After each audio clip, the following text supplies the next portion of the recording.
नमस्कार, मैं रूपसी आज आपके समक्ष मधुश्रावणी के बारे में चर्चा करना चाहती हूँ।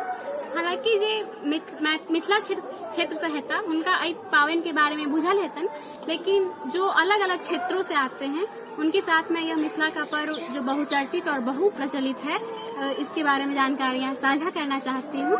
यह पर्व बिहार के कुछ क्षेत्रों जैसे मधुबनी, दरभंगा, बांका, भागलपुर, समस्तीपुर इत्यादि क्षेत्रों में और नेपाल के कुछ क्षेत्रों में भी मनाया जाता है और यह प्रचलित है।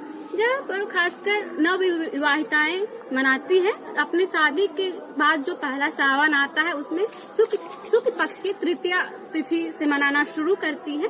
अच्छा, अब चलते हैं कि इस पर्व को मनाने के पीछे क्या क्या विधि है, क्या क्या अनुष्ठान होते हैं, ये जानते हैं।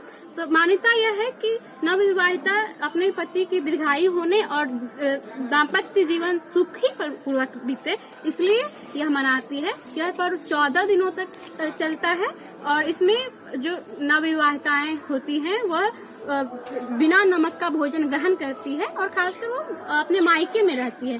ससुराल से अलग अलग प्रकार के पकवान को हम सब सनेश से हो कहे छी मैथिली में, वो आते हैं। श्रृंगार के सामान आते हैं, पकवान में खाजा, बतासा, लड्डू वो आते हैं। महिलाएं नवयुवती सज धज कर तैयार होती है और पूजा में बैठती है।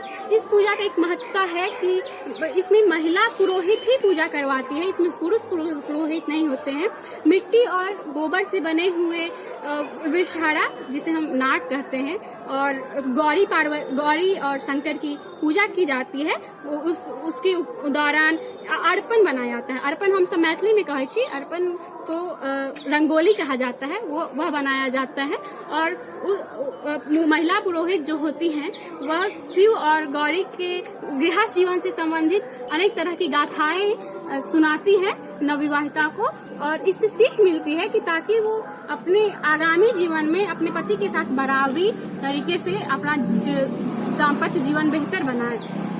इसके साथ एक और महत्ता जुड़ी है जो कि प्रकृति से जुड़ी है, प्रकृति को बचाने से जुड़ी हुई है, जिसमें नवविवाहिताएं युवती जो होती है पूजा के उपरांत बगीचे में मंदिर के आसपास सज धज कर तैयार होकर गिरे हुए फूल और पत्ते को चुनती है। हम सब मैथिली में एकरा फूल लोढ़नाई से हो कहे छी, वह चुनती है।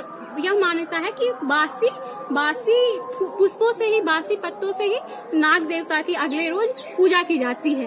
अब बात यहाँ पर यह है कि एक और इसके साथ प्रथा जुड़ी हुई है, जो कि यह है कि रुई की बनी हुई बत्ती होती है, उसमें उसे गर्म करके युवती को, नवविवाहिता को स्पर्श कराया जाता है।